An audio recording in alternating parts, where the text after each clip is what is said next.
مساء الخير، ازيك؟ قبل ما تدخل تحت البطانية خلي ريموت التلفزيون جنبك حتى لو مفيش في اوضتك تلفزيون.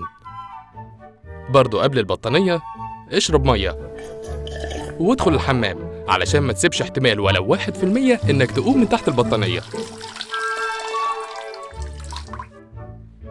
جيب جوانتي ومقص، قطع صوابع الجوانتي من الاطراف علشان تعرف تستخدم موبايلك التاتش. وبلاش يا عم تشتري البتاع اللي بتتحط على ودانك دي. بطل افوره، احنا مش في روسيا. افلامك الكئيبه، موسيقتك المميته، ذكرياتك السخيفه، رواياتك القاتله، وما تنساش كده تاخد لك كام صوره مع روايه الزانيه. ما تحاولش تدور على اليسا علشان هي مستخبيه جوه حضنه.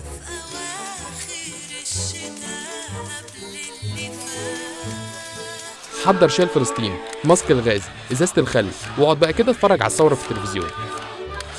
معلش بقى يا صاحبي افصلك، بس حاول بقى انك تشارك في حملة توزيع البطاطين وتركيب الاسقف من دلوقتي، علشان في ناس كتير ما عندهاش رفاهية ال7 نقط اللي فوق.